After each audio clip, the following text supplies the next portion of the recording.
Comment se débarrasser des spams sur Mac? Eh bien, je vais vous proposer une solution radicale. C'est le logiciel SpamSieve.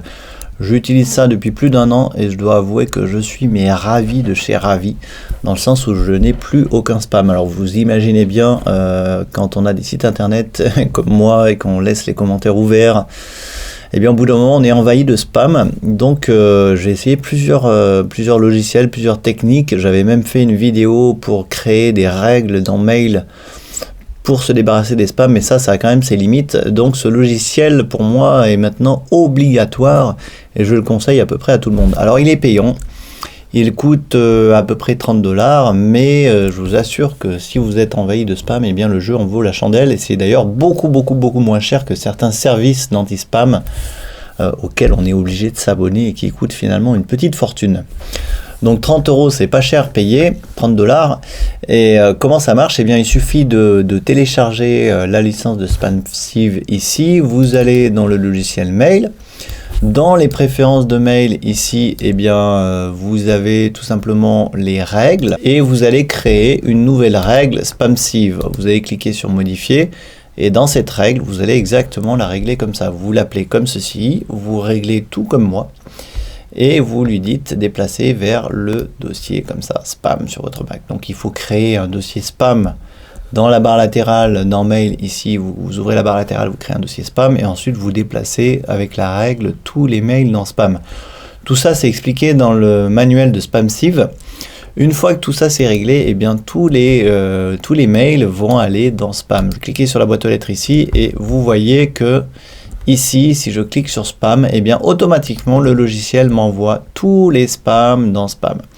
Donc ce qui va se passer, c'est que si par exemple vous avez un mail qui n'est pas un spam, eh bien vous allez faire CTRL commande G comme good, c'est-à-dire vous allez lui apprendre que ce mail n'est pas un spam, c'est-à-dire qu'il va retourner dans la boîte de réception.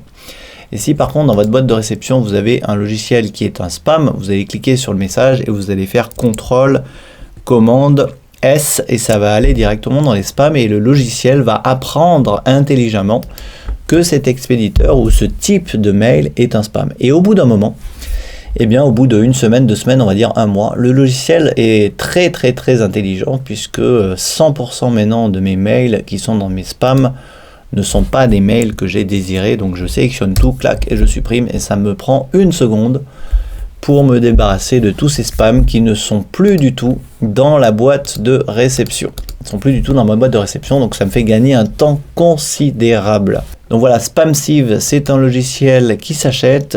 Une fois téléchargé, il va s'intégrer dans le logiciel de messagerie Mail sur votre Mac, et vous ne recevrez plus aucune pub, plus aucun spam. Si vous êtes intéressé, j'ai mis le lien pour télécharger le logiciel juste en dessous de la vidéo sur le blog.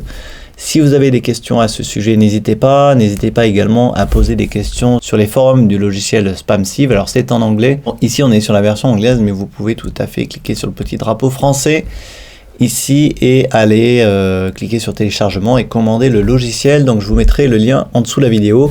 N'hésitez pas également à leur poser des questions s'il y a des choses qui ne fonctionnent pas. Moi je connais pas le logiciel encore par cœur, mais franchement j'applique simplement les bases que je vous ai données et je suis plus du tout embêté. Donc c'est vraiment simple à mettre en place, et vous allez voir, ça va vous changer la vie.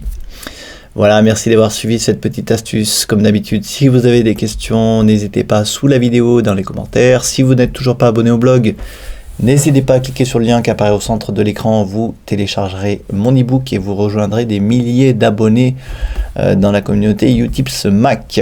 Merci et à demain pour la prochaine astuce.